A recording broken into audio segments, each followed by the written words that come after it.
रामायण की सुप्रसिद्ध लघु कथा है भाग 2। कहानी 7वां। भगवान राम की मृत्यु। भगवान राम के लिए मृत्यु लोक छोड़ना संभव नहीं था, क्योंकि हनुमान यम को राम की प्राण लेने की अनुमति नहीं देते। हनुमान का ध्यान हटाने के लिए राम ने एक दरार के माध्यम से अपनी अंगूठी गिरा दी और हनुमान को उसके लिए लाने के लिए कहा। हनुमान ने खुद को एक छोटे से आकार में कम कर लिया और केवल सर्प की भूमि में खुद को खोजने के लिए दरार में प्रवेश किया। उन्होंने नागलोक के राजा वासुकी से अंगूठी मांगी। राजा ने उसे अंगूठी से भरा एक गुंबद दिखाया, जिसमें सब राम की जैसी अंगूठियां थीं। यह देखकर हनुमान चकरा गए। तब राजा ने उन्हें बताया कि राम ने उनकी मृत्यु से आपका मन हटाने के लिए जानबूझकर अंगूठी को नीचे गिरा दिया। कहानी 8वां। जब राम ने हनुमान को मौत की सज़ा सुनाई। राम द्वारा राजा के रूप में अपने पिता का स्थान लेने के बाद नारद राज में सामंजस्य नहीं बना सके, इसलिए उन्होंने हनुमान और राम के बीच छल द्वारा मतभेद पैदा करने की कोशिश की। जब ऋषि दरबार में उपस्थित हुए तो नारद ने हनुमान को विश्वामित्र को छोड़कर सभी ऋषियों का अभिवादन करने के लिए कहा, क्योंकि वह जन्म से ऋषि नहीं थे। इस तरह विश्वामित्र और अन्य ऋषि क्रोधित हो गए।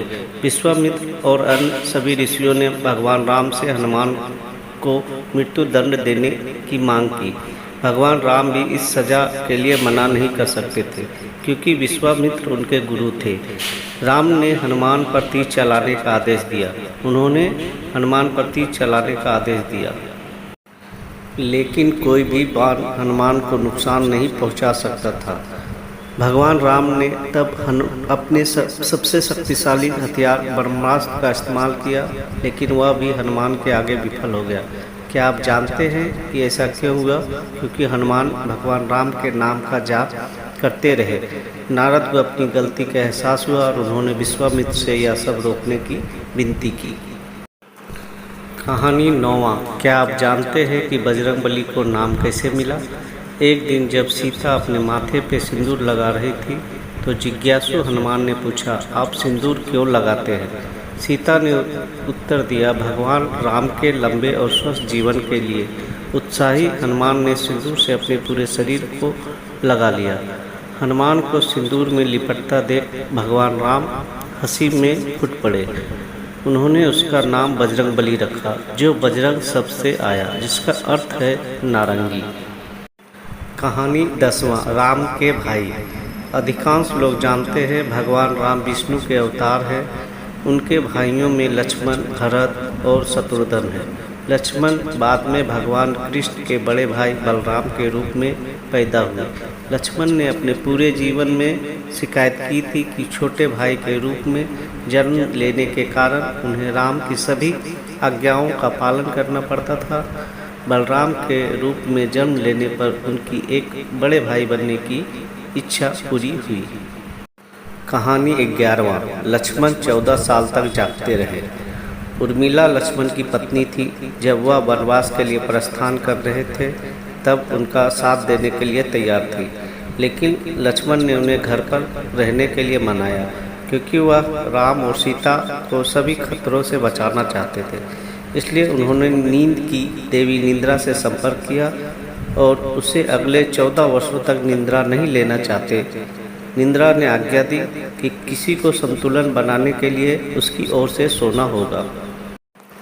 तो लक्ष्मण ने इसके लिए उर्मिला पर विचार करने के लिए कहा। निद्रा अयोध्या के महल में गई और उर्मिला से पूछा कि क्या वह लक्ष्मण की नींद लेना चाहेगी, जिसके लिए वह सहर्ष तैयार हो गई।